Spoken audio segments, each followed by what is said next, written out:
ప్రియులారా,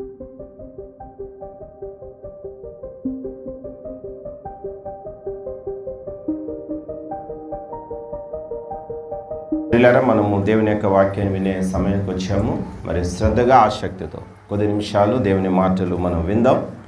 మరి వినడం ద్వారా మనకు విశ్వాసం కలుగుతుంది. విశ్వాసంతో మనం ప్రార్థించడం ద్వారా దేవుడు మన జీవితాల్లో ఎన్నో అద్భుతాలు జరిగిస్తూ ఉంటాడు. కనుక మనము ఆసక్తితో శ్రద్ధగా దేవుని మాటలు విందాం.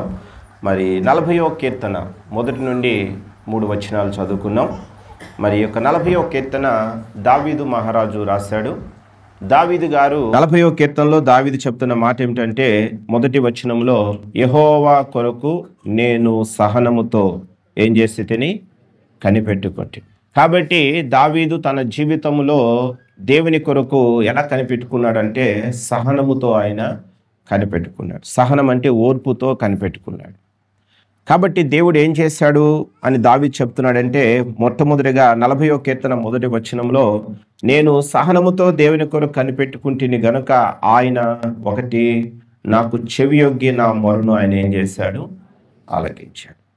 నా ప్రార్థనలు విన్నాడు, నాకు సమాధానం ఇచ్చాడు అంటున్నాడు దావీదు. రెండోదిగా నాశనకరమైన గుంటలో నుండి జిగటగల దొంగ ఊబిలో నుండి ఆయన నన్ను ఏం చేశాడు, పైకెత్తాడు. రెండోదిగా దేవుడు నన్ను పైకెత్తాడు. ప్రమాదకరమైన పరిస్థితి నుంచి, ఆ నాశనకరమైన గుంటలో నుంచి, జిగటగల దొంగ ఊబిలో నుండి ఆయన నన్ను పైకెత్తాడు. మూడోదిగా దావీదు చెప్తున్న మాటలు, నా పాదములు బండ మీద నిలిపి నా అడుగులను ఆయన ఏం చేశాను, స్థిరపరిచాడు. కాబట్టి దేవుడు మరి నా యొక్క అడుగులు స్థిరపరిచాడు. బండ మీద నా పాదాలు నిలిపి నా అడుగును స్థిరపరిచాడు అని చెప్పి మరి ఇక్కడ దావీదు చెప్తా ఉన్నాడు. కాబట్టి దావీదు తన జీవితంలో దేవుని కొరకు ఎలా కనిపెట్టుకున్నాడంటే సహనంతో కనిపెట్టుకున్నాడు. మరి ఎంతగా కనిపెట్టాడు అంటే, కీర్తనలు 130వ కీర్తనలోకి వెళ్తే ఈ మాట రాయబడి ఉంది. ఎంతగా దేవుని కొరకు కనిపెట్టుకున్నాడు సహనముతో అంటే, మరి 130వ కీర్తనలో మరి 5వ వచనములో 6వ వచనములో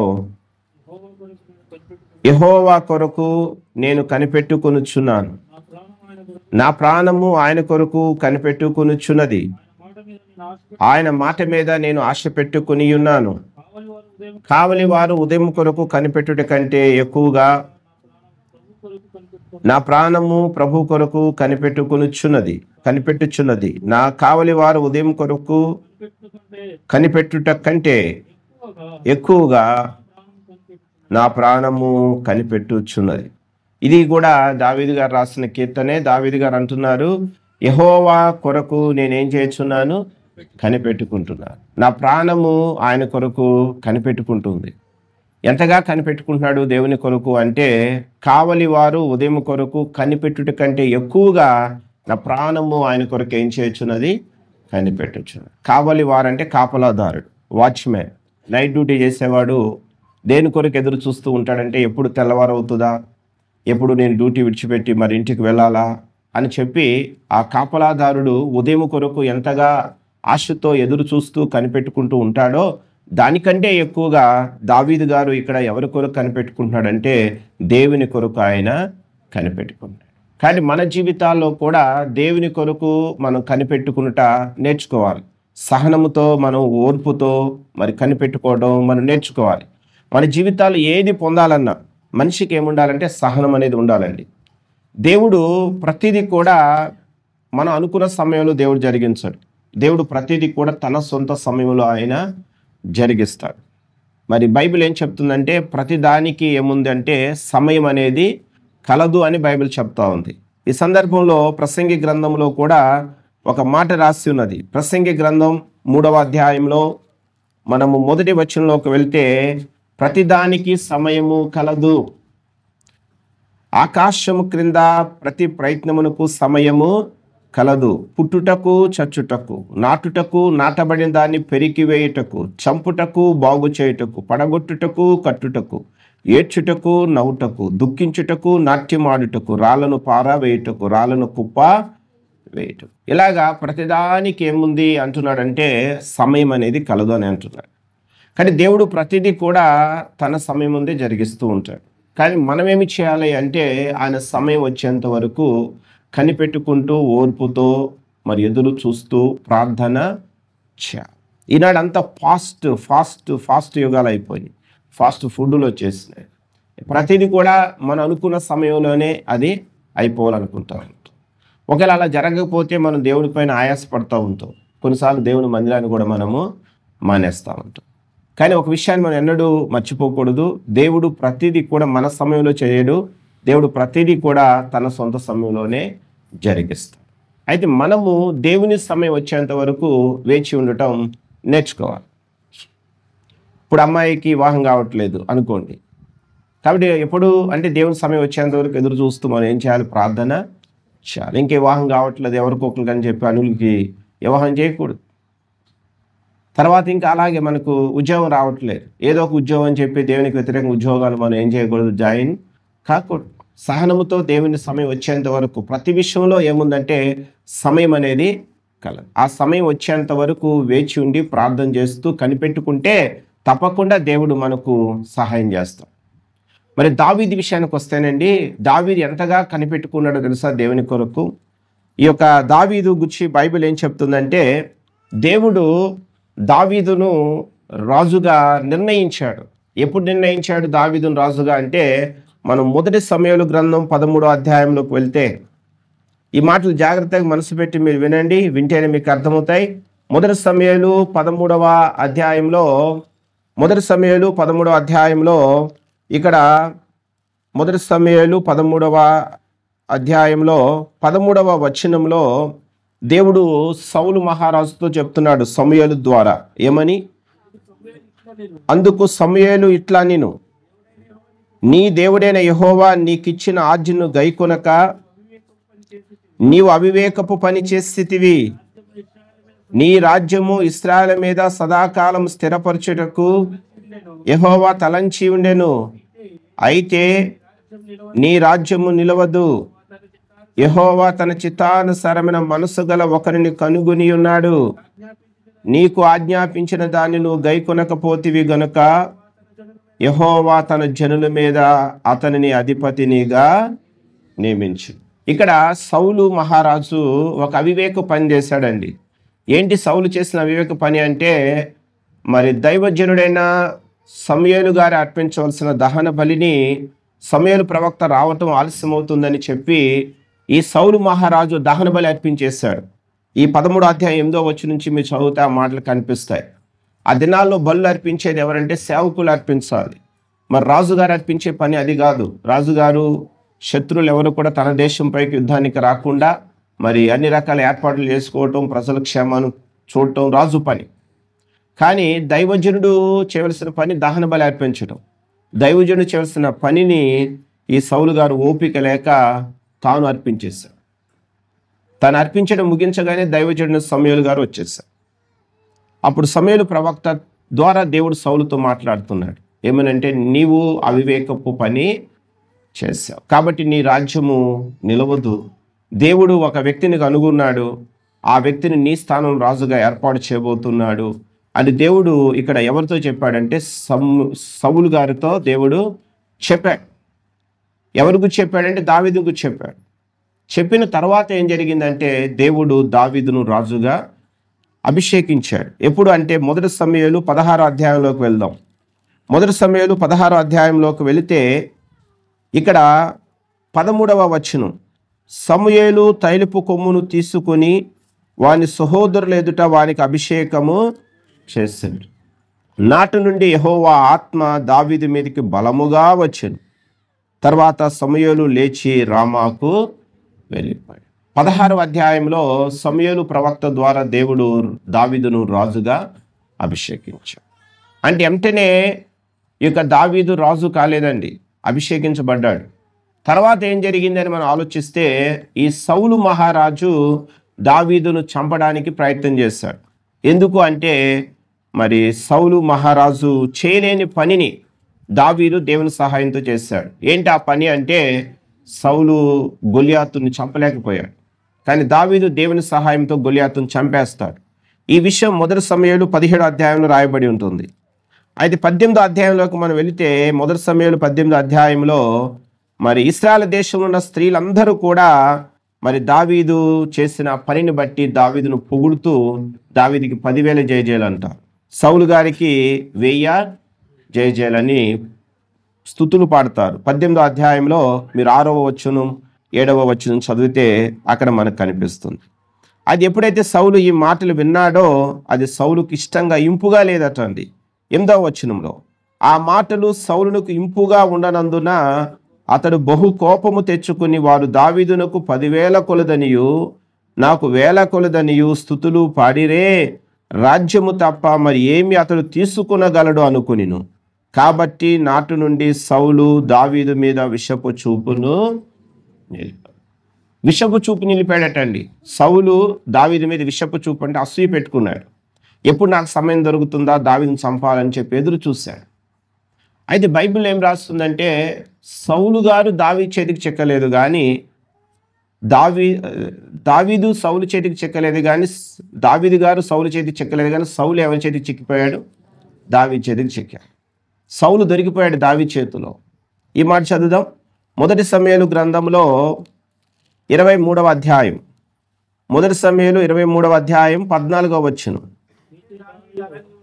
అయితే దావీదు అరణ్యములోని కొండ స్థలముల యందును జీఫు అను అరణ్యమున ఒక పర్వతమందు నివాసము చేయుచుండెను. సౌలు అనుదినము అతనిని వెదకినను దేవుడు సౌలు చేతికి దావీదును ఏం చేయలేదు, అప్పగించలేదు. ప్రతిరోజు సౌలు దావీదును తరుముతూ ఉన్నాడని చంపాలని. ఇంకో దావీదు పలానా చోట ఉన్నాడంటే సౌలు అక్కడికి వెళ్ళేవాడు. దావీదు తెలుసు అక్కడి నుంచి పారిపోయేవాడు. అప్పటికి దావీదు ఇంకా రాజు కాలేదు, సౌలు రాజుగా ఉన్నాడు. ఈ సౌలు ప్రతిదినం అనుదినం అంటే ప్రతిరోజు దావీదును వెదికాడు. కానీ దేవుడు మాత్రం దావీదును ఎవరి చేతికి అప్పగించలేదు, సౌలు చేతికి అప్పగించలేదు. కానీ సౌలు గారు మాత్రం దావీదు చేతిలో చిక్కాడు. అది దావీదుతో ఉన్నవారు అంటున్నారు, సౌలు మీ చేతికి చిక్కాడు కదా, నీ శత్రువు నువ్వేం చేయాలి? చంపే. ఎందుకంటే ఆల్రెడీ దేవుడు నేను రాజుగా అభిషేకించాడు కదా. 16వ అధ్యాయం మనం చదువుకున్నాం 13వ వచనం. కాబట్టి సౌలును చంపేస్తే నువ్వేక దేశానికి మహారాజు. కానీ సౌలును చంపే అని తన కింద ఉన్నవారు అంటే దావీదు ఆ పని చేయలేదు. నేను చంపడం ఏంటి సౌలును? ఇతడు దేవుని చేత అభిషేకింపబడిన వాడు. కానీ నేను ఇతను చంపను, దేవుడు అతన్ని మొత్తుతాడు అని చెప్పి దావీదు ఎప్పుడు వరకు వేచి ఉన్నాడంటే దేవుని సమయం వచ్చేంత వరకు దావీదు ఏం చేశాడు? వేచి. అప్పటి వరకు సౌలు ద్వారా దావీదుకి నెమ్మది లేకుండా అయిపోయింది. సౌలు అనేక పర్యాలు దావీదుని చంపడానికి పరిగెత్తాడు. దావీదుకి నెమ్మది లేదు, సమాధానం లేదు. సౌలు చేత తరమబడుతున్నాడు దావీదు. అయినా సరే దావీదు సొంత ప్రయత్నం చేయలేదు. సౌలు నా చేతికి చిక్కాడు కదా అని చంపేసి నేను రాజుగా కూర్చుంటాను అనుకోలేదు. తప్పుడు మార్గాలు తాను రాజు కావాలనుకోలేదు. దేవుని సమయం వచ్చేంత వరకు దావీదు ఏం చేశాడు తెలుసా అండి? వేచి ఉన్నాడు. ఈ సందర్భంలో 1 సమూయేలు 24వ అధ్యాయంలో మీరు 3వ వచనం నుంచి చదివితే సౌలు గారు దొరికాడు దావీదు చేతికి. 1 సమూయేలు 24వ అధ్యాయం 3వ వచనం. మార్గమునున్న గొర్రె దొడ్డలకు అతడు రాగా అక్కడ గుహ ఒకటి కనబడిను.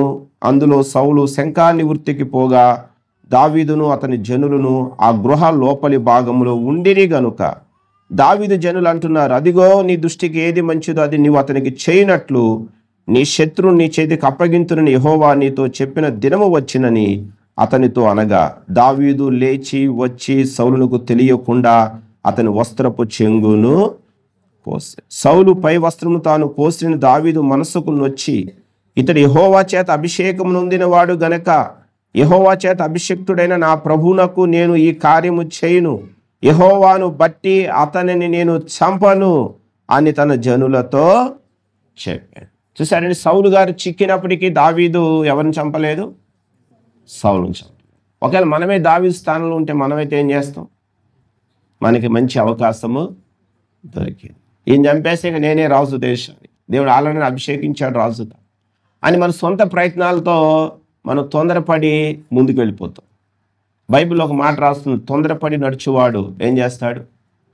తొందరపడి నడుచువాడు ఏం చేస్తాడంటే దారి తప్పును అని రాస్తుంటుంది. సామెతలు 19వ అధ్యాయం 2వ వచనం. మనం తొందరపడకూడదు, ప్రతిదానికి సమయం ఉన్నది. దేవుని సమయం వచ్చేంత వరకు మనం ఏం చేయాలి? ఓపికతో. దావీదు అలాగే ఉన్నాడు, సహనముతో నేను దేవుని కొరకు ఏం చేశాను? కనిపెట్టాను అన్నాడు. ఇంకొక వచనం చదువుతున్నాం 1 సమూయేలు 26వ అధ్యాయంలో కూడా మీరు చదివితే ఇక్కడ కూడా సౌలు చేతికి, అది దావీదు చేతికి సౌలు చిక్కాడు. 1 సమూయేలు 26 అధ్యాయం 7వ వచనంలో దావీదు చేతికి సౌలు చిక్కాడు. 7వ వచనం, 1 సమూయేలు 26 అధ్యాయం 7వ వచనం. దావీదును అబ్షేను రాత్రి వేళ జనుల దగ్గరికి పోగా సౌలు దండు క్రొత్తలములో పండుకుని నిద్రపోవచ్చుండేది. అతని ఈటే అతని తలగడ దగ్గర నేలను నాటి ఉండేది. అబ్నేరును జనులను అతని చుట్టూ పండుకుని ఉండేది. అప్పుడు అభిషేక్ అంటున్నాడు దావీదుతో, దేవుడు ఈ దినమున నీ శత్రువుని నీకు అప్పగించెను, కాబట్టి నీ చిత్తమైతే ఆ ఈటెతో ఒక్క పోటు పొడిచి నేను అతని భూమికి నాటి వేతును, ఒక్క దెబ్బతోనే పరిష్కారము చేతుననగా దావీదు అంటున్నాడు, నీవు అతనిని ఏం చేయకూడదు, చంపకూడదు. యెహోవా చేత అభిషేకం నొందిన వాడిని చంపి నిర్దోషగుట ఎవనికి సాధ్యం? యెహోవా జీవముతోడు, యెహోవా అతన్ని మోతును, అతడు అపాయం వల్ల చచ్చును, లేదా యుద్ధానికి పోయి ఏమవును, నశించను. యెహోవా చేత అభిషేకం నొందిన వారిని నేను చంపును, అలాగున నేను చేయకుండా యెహోవా నన్ను ఆపునుగాక. ఏమన్నాడని దావీదు, తోటివారు చంపు, ఒక్క దెబ్బతో పరిష్కారం అయిపోతుంది, నువ్వు రాజు అయిపోతావు అంటే దావీదు అన్నాడు, ఇది మన పద్ధతి, కానీ దేవుని పద్ధతి అది. ఆయన చంపడం ఎంతసేపు సౌలును, కానీ చంపకూడదు, ఎందుకంటే అతడు దేవుని చేత అభిషేకింప. ఏమని గొల్యాతును చంపిన దావీదికి సౌలును చంపడం పెద్ద కష్టం కాదండి. 1 సమూయేలు 17 అధ్యాయంలో ఆజానుభవం గొల్యాతును చంపేశాడు దావీదు, కానీ సౌలును చంపడం పెద్ద కష్టం కాదు. సౌలు 2 సార్లు దావీదు చేతికి చిక్కాడు, అయినా దావీదు ఏం చేయలేదంటే సౌలును చంపలేదు. సౌలు ద్వారా ఎన్నో కష్టాలు, నష్టాలు, శ్రమలు ఎదుర్కొన్నాడు. దావీదు దేవుని వాక్యానికి లోబడిన వాడు.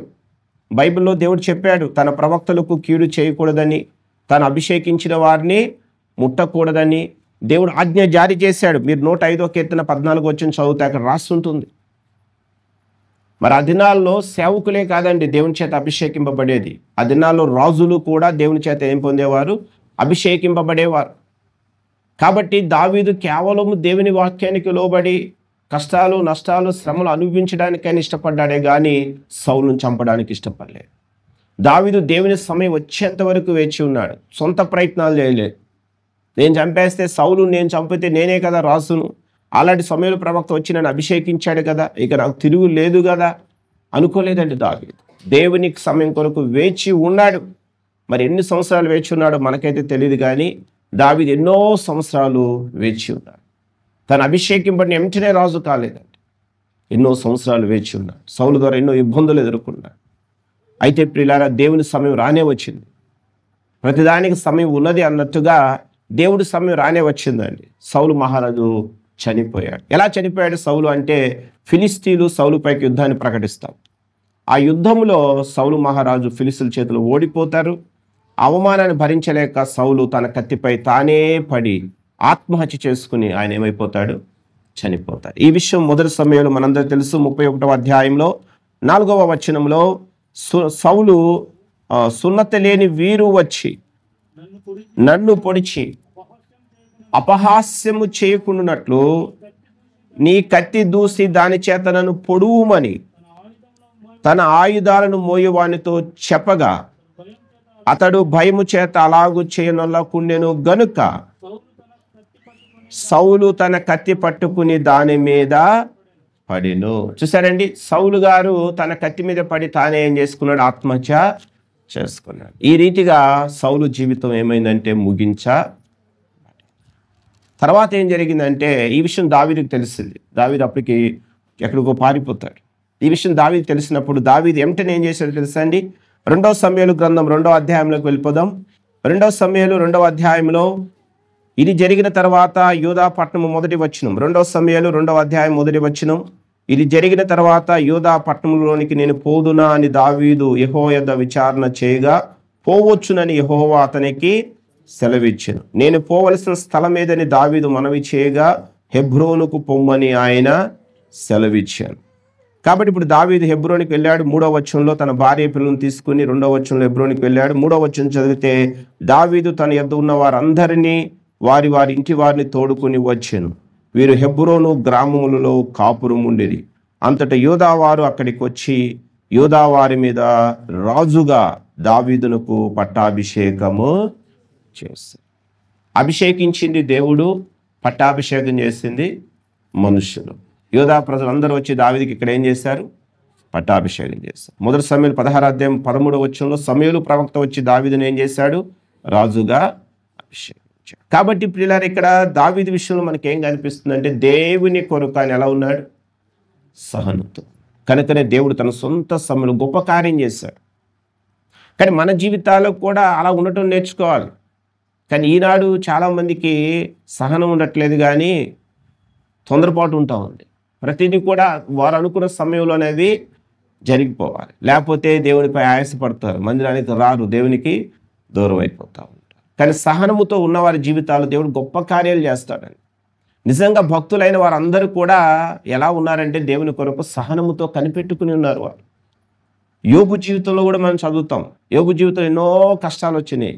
ఉన్న ఆస్తి పోయింది, ఆరోగ్యం పోయింది, 10 మంది పిల్లలు పోయారు. ఈ లోపల యోబు భార్య వచ్చింది, యోబు దగ్గరికి వచ్చి అంటది, ఏమని? నువ్వు ఇంకా యథార్థతను విడిచిపెట్టవా? దేవుని దూషించి చావు అంటుంది. ఏమందండి? భార్య భర్తతో అంటుంది, 1 యథార్థతను విడిచిపెట్టమంది, 2 దేవుని దూషించమంది, 3 చావు అంది. యోబు యొక్క కష్టకాలం. మరి యోబు ఏం చేశాడో తెలుసా అండి? తన భార్య చెప్పినట్టుగా, అవును కదా, నేను ఎంతో భక్తి చేశాను, నాకు ఈ కష్టాలేంటి, నాకు ఈ శ్రమలేంటి, నాకు ఈ బాధలేంటి, ఉన్న వాటన్నిటినీ నేను కోల్పోయాను, కాబట్టి ఇంకెవరి కోసం బ్రతకాలి? పిల్లలు పోయారు, ఆస్తి పోయారు, ఆరోగ్యం పోయింది, ఎందుకు నాకు ఈ బ్రతుకు, నేను చనిపోతాను, దేవుని దూషిస్తాను, యథార్థతను వదిలిపెడతాను, నేను చనిపోతాను అని యోబు అనుకోలేదండి. తన కష్టాల్లో కూడా, శ్రమల్లో కూడా యోబు దేవుని కొరకు ఎలా ఉన్నాడు తెలుసా? సహనముతో ఉన్నాడు. నా విమోచకుడు సజీవుడు, నాకు నీ కష్టాలు, ఈ నష్టాలు, ఈ శ్రమలు, ఈ రోగాలు తప్పకుండా ఒకానొక దినాన నా దేవుడు ఏం చేస్తాడు? వీటిని తొలగించి వేస్తాడు అని యోబు ఎంతో సహనంతో ఉన్నాడు. మీరు యోబు యొక్క సహనాన్ని గురించి వింటిరి కదా అంటాడు యాకోబు పత్రిక 5వ అధ్యాయం మీరు 11వ వచనం చదివితే. యోబు ఎంతో సహనం గలవాడు, యోబు ఎంతో కనికరం గలవాడు. ఈ సందర్భంలో ఈ వచ్చిన చదువుదాం చూడండి. యోబుని గురించి బైబిల్ ఏం చెప్తుంది? యాకోబు రాసిన పత్రికలో. కాబట్టి మన జీవితాల్లో కూడా అలాగే ఉండాలండి. కష్టాలు వస్తాయి, నష్టాలు వస్తాయి, శ్రమలు వస్తాయి, రోగాలు వస్తాయి, ఆర్థికాలు ఇబ్బందులు వస్తాయి. అయినా సరే మనము దేవునికి దూరం కాకూడదు, సహనముతో ఉండాలి. యాకోబు పత్రిక, హెబ్రీ పత్రిక తర్వాత యాకోబు పత్రిక కనిపిస్తుంది మనకు. 5వ అధ్యాయంలోకి వెళితే 10వ వచనంలో, నా సహోదరులారా, ప్రభువు నామమున బోధించిన ప్రవక్తలను శ్రమానుభవమునకును ఓపికకు మాదిరిగా పెట్టుకొనుడి. సహించిన వారిని ధన్యులను కొనుచున్నాము గదా. మీరు యోబు యొక్క సహనాన్ని గురించి వింటిరి. ఆయన ఎంతో జాలియు కనికరము గలవాడని మీరు తెలుసుకొని ఉన్నారు. యోబు యొక్క సహనాన్ని గురించి మీరు విన్నారు. ఆయన ఎంతో జాలియు కనికరం గలవాడుగా ఉన్నాడని మీరు తెలుసుకుని ఉన్నారు. కానీ యోబు సహనం గలవాడుగా ఉన్నాడు, యోబు కనికరము గలవాడుగా ఉన్నాడు. కానీ మన జీవితాల్లో సహనము, కనికరం ఉండాలి. యోబు భక్తుడు అంటాడు, యోబు గ్రంథం 13వ అధ్యాయం 15వ వచనం చదివితే, ఇదిగో ఆయన నన్ను చంపినన్ను నేను ఎవరి కొరకు కనిపెట్టుచున్నాను? ఆయన కొరకే కనిపెట్టుకుంటున్నాను అన్నాడు. దేవుడు నన్ను చంపినా సరే నాకు దేవుడే కావాలన్నాడు. అంత సహనంతో ఉన్నాడండి. మరి దేవుడు ఏం చేశాడో తెలుసా అండి? తన సొంత సమయంలో. మరి యోబు ఎన్ని సంవత్సరాలు అటువంటి శ్రమ అనుభవించాడో మనకైతే తెలియదు, కానీ దేవుడు తన సొంత సమయంలో ఏం చేశాడంటే యోబు కష్టాలన్నిటిలోంచి యోబును దేవుడు ఏం చేశాడు? విడిపించి రెండింతలుగా యోబును దేవుడు రెండింతలుగా దీవించాడట అండి. చనిపోయిన 10 మంది సంతానానికి బదులుగా ఇంకొక 10 మంది సంతానాన్ని దేవుడు పుట్టించి ఇచ్చాడు యోబుకి. ఈ విధంగా యోబు జీవితంలో దేవుడు ఏం చేస్తాడు? గొప్ప అద్భుతాన్ని చేశాడు. కారణం ఏంటయ్యా అంటే ఒకటే కారణం, యోబు తన దేవుని కొరకు ఎలా ఉన్నాడు? సహనంతో కనిపెట్టుకున్నాడు. దావీదు కూడా ఎలా ఉన్నాడు? సహనంతో కనిపెట్టుకున్నాడు. సొంత ప్రయత్నాలు చేయలేదు, వాక్యానికి వ్యతిరేకంగా వెళ్ళలేదు, దేవుని వారు విడిచిపెట్టలేదు, కనుక వారు ఎంతో దీవించబడ్డారు. కనుక మన జీవితాల్లో కూడా అది మనం నేర్చుకోవాలి. ఇలా చెప్పుకుంటూ పోతే చాలా విషయాలు ఉన్నాయండి బైబిల్లో. దేవుని యొక్క వాగ్దానాలు మనం పొందుకోవాలన్నా మనకేముండాలంటే ఓర్పు అనేది ఎంతో అవసరం. హెబ్రీ పత్రికలో ఈ మాటను చదువుదాం. హెబ్రీ పత్రిక 12వ అధ్యాయంలో, హెబ్రీ పత్రిక 10వ అధ్యాయంలోకి వెళితే, హెబ్రీ పత్రిక 10వ అధ్యాయంలో మనము 36వ వచనం, మీరు దేవుని చిత్తమును నెరవేర్చిన వారై వాగ్దానము పొందు నిమిత్తం మీకు ఓరిమి అవసరమై ఉన్నది. మీరు దేవుని చిత్తమును నెరవేర్చిన వారై వాగ్దానాన్ని పొందు నిమిత్తం మనకేం అవసరము? ఓర్మి అంటే సహనం, ఓర్పు అవసరం. అంటే దేవుని యొక్క చిత్తాన్ని మనం జరిగించాలన్నా, దేవుని వాగ్దానాలు మనం పొందుకోవాలన్నా మన జీవితాల్లో మనకు ఓర్పు అనేది చాలా అవసరం. ఓర్పు ఉంటేనే వాగ్దానాలు స్వతంత్రించుకుంటాం. దేవుడు వాగ్దానం చేశాడనుకోండి, తప్పకుండా దాన్ని ఆయన ఏం చేస్తాడు? నెరవేరుస్తాడు. వాగ్దానం చేయడం అంటే మాట ఇవ్వటం. మనుషులు మాట ఇచ్చి తప్పుతారు, కానీ దేవుడు మాట ఇస్తే తప్పక దాన్ని నెరవేరుస్తాడు. ఎప్పుడయ్యా అంటే తన సొంత సమయం. అప్పటి వరకు మనం ఏం చేయాలంటే వేచి ఉండాలి, ప్రార్థన పూర్వకంగా ముందుకు సాగాలి, సొంత ప్రయత్నాలు చేయకూడదు. దేవుడు అబ్రహాముకు వాగ్దానం చేశాడండి. అబ్రహాముకు శారాకు దేవుడు వాగ్దానం చేశాడు, నేను మీకు ఏమిస్తాను? సంతానాన్ని ఇస్తాను. ఎప్పుడు చేశాడు తెలుసా? అబ్రహాముకు వాగ్దానం దేవుడు 75 సంవత్సరాల వయసులో దేవుడు అబ్రహామునకు వాగ్దానం చేశాడు. అయితే ఈ లోపల అబ్రహాము శారాలు ఏం చేశారంటే, మరి దేవుని సమయం వచ్చేంత వరకు వారు వేచి ఉండలేదు, తొందరపడ్డారు. హాగరుని ఏం చేశారని ఎంటర్ చేశారు. శారా అంటుంది అబ్రహాముతో, దేవుడు నాకు పిల్లలు లేకుండా చేశాడు, నా దాసితో నువ్వు వెళ్ళు, ఆమె ద్వారా కలిగిన సంతానం నా సంతానం అనబడుతుందని చెప్పి ఈ దాసి అయిన హాగర్ని శారా అబ్రహాం కౌగిటికి ఇచ్చాడు. అప్పుడు ఏమైందంటే హాగర్ ద్వారా ఇష్మాయేలు లోకానికి వచ్చాడు. ఇష్మాయేలు ద్వారా ఎవరు వచ్చారో మనందరికి తెలుసు. వారు ఇప్పటికీ దేవుణ్ణి వారు ఏం చేయట్లేదు, నమ్మట్లేదు. అది దేవుడు తాను ఇచ్చిన వాగ్దానం ప్రకారం శారా విషయం నెరవేర్చాడు.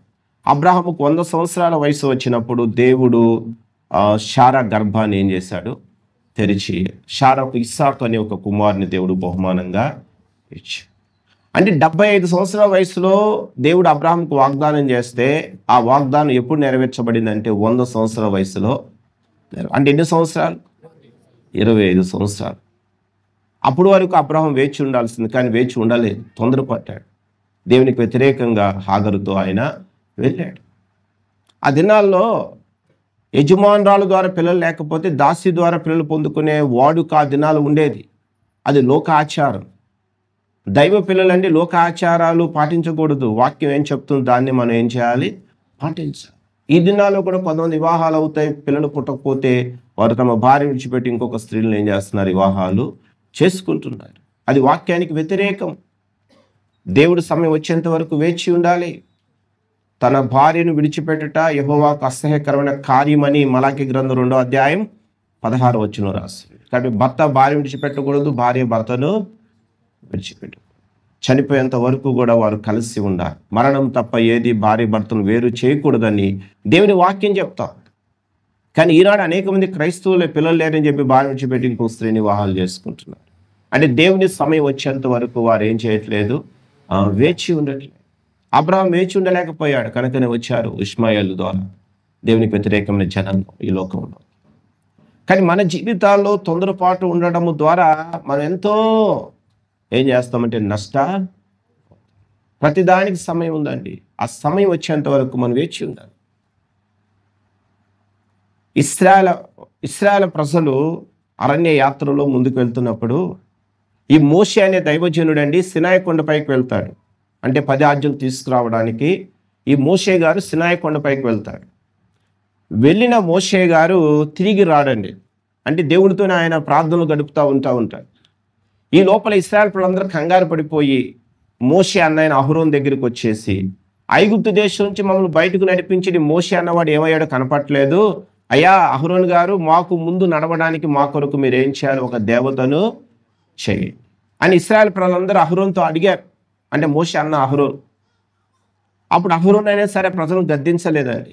వస్తాడు, దైవజనుడు పైకి వెళ్ళాడు, ప్రార్థనలో ఉన్నాడు, మన కోసం వెళ్ళాడు, ఆజ్ఞలు తీసుకురావడానికి వెళ్ళాడు, మనం వేచి ఉందాం అని చెప్పకుండా అహరోను అన్నాడు, మీ దగ్గర ఉన్న బంగారపు పోగులన్నీ తీసుకురండి, అంటే బంగారపు వస్తువులను తీసుకురండి, నేను వాటితో మీ కొరకు ఏం చేస్తాను? ఒక దూడను తయారు చేస్తాను.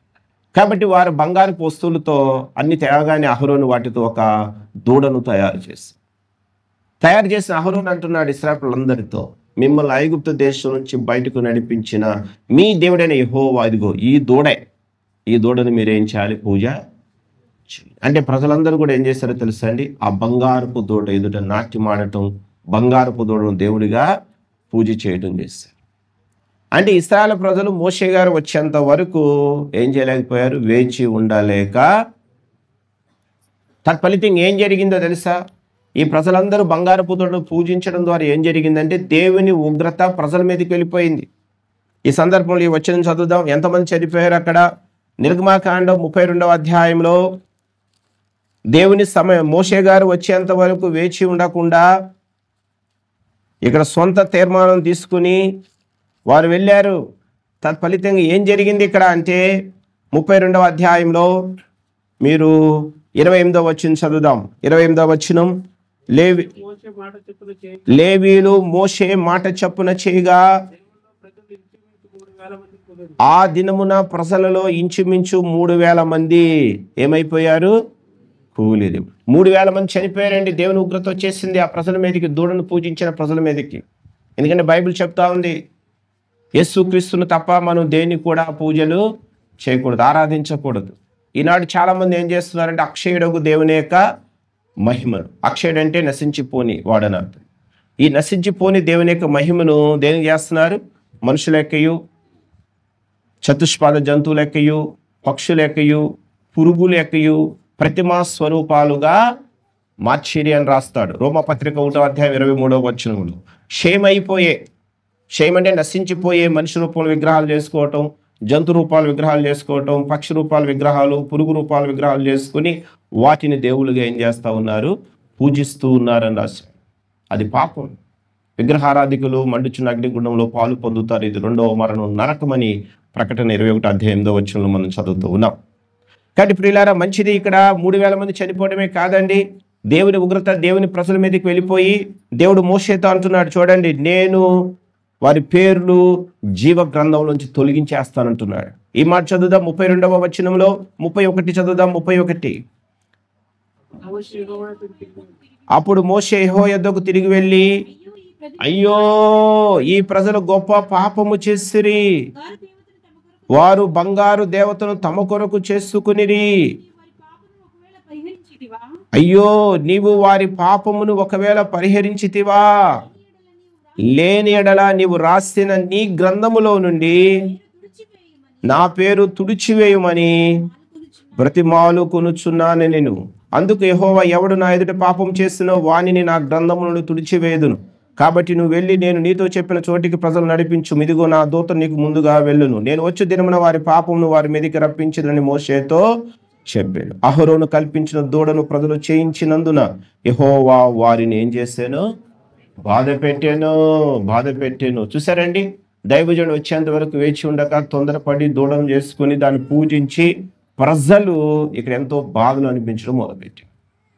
కానీ మనం కూడానండి దేవుని వాక్యానికి వ్యతిరేకంగా వెళ్ళిపోతే, దేవుని సమయం వచ్చేంత వరకు వేచి ఉండకపోతే మన జీవితాల్లో మనము కూడా ఎంతో నష్టాన్ని పొందుకుంటాం.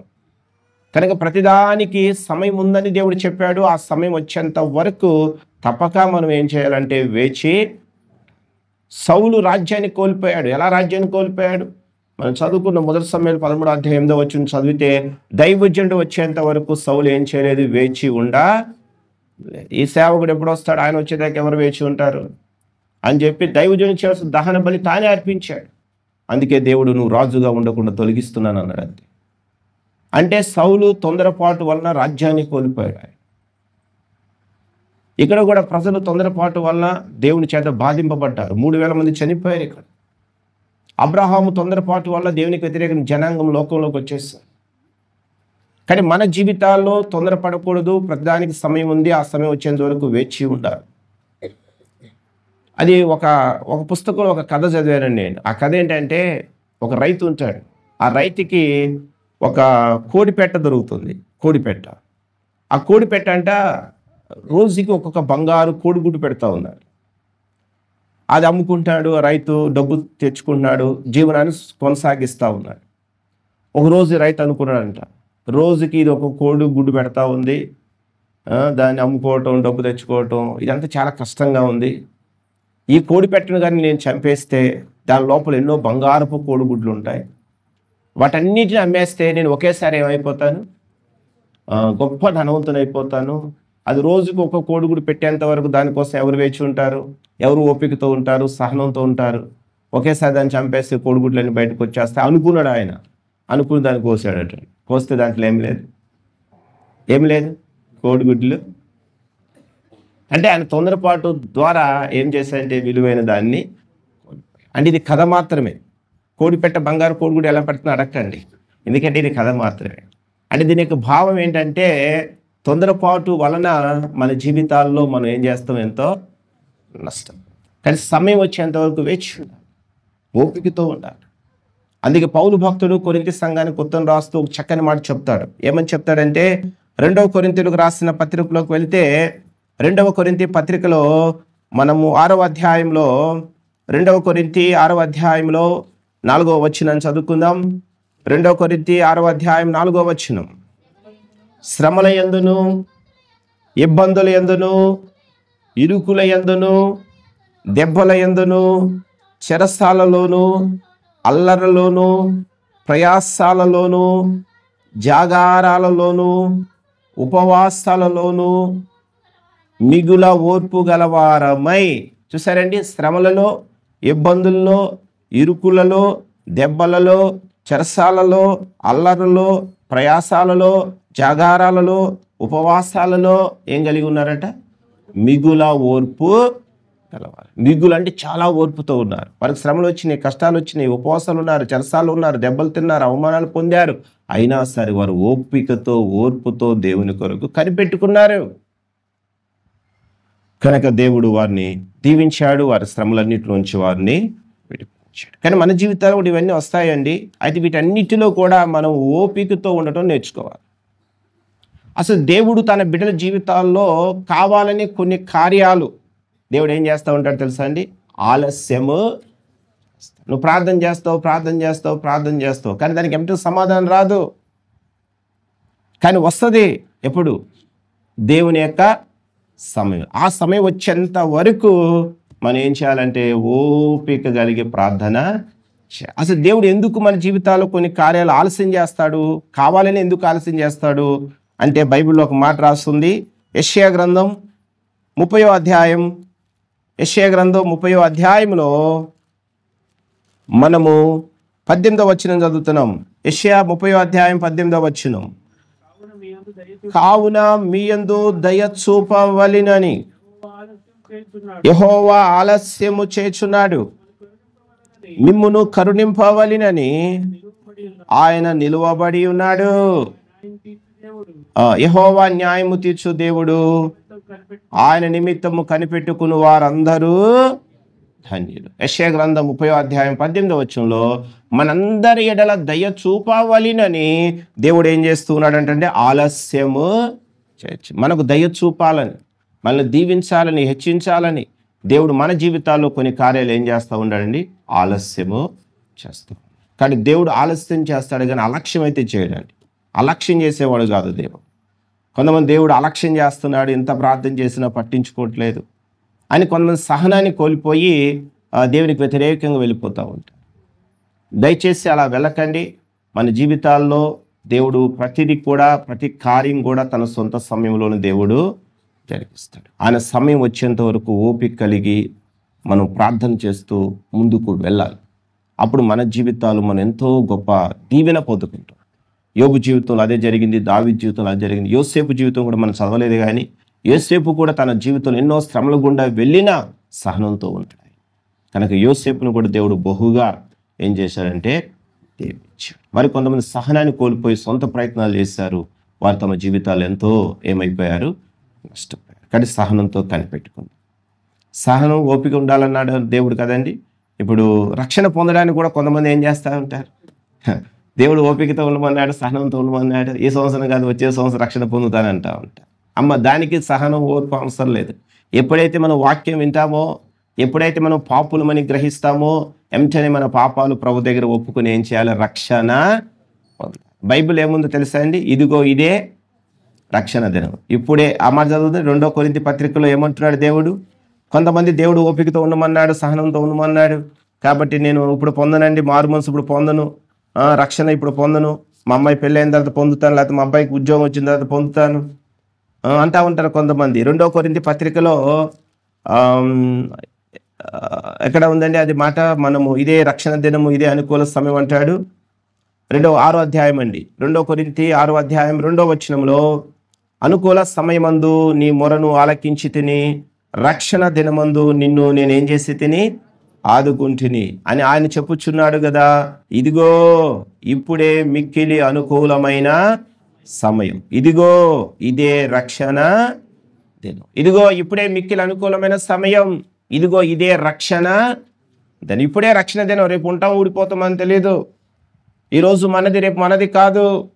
కానీ మన వాక్యం వింటూ ఉండగానే మన పాపాలు ఒప్పుకోవాలి, క్రీస్తును మనము హృదయంలో చేర్చుకుని మన బాప్టిజం తీసుకోవాలి.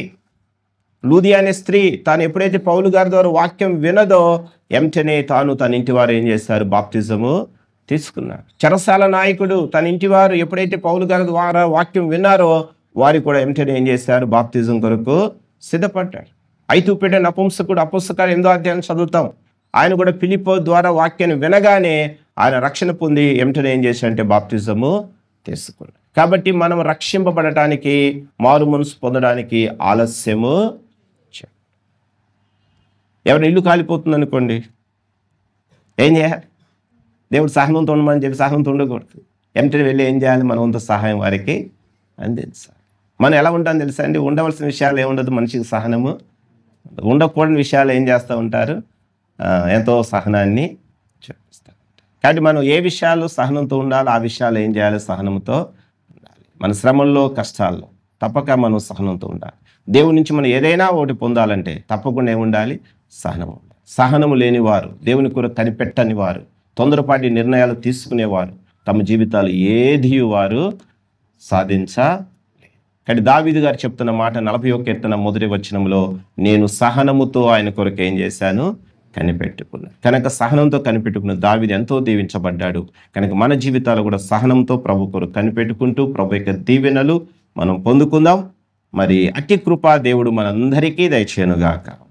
ఆమేన్.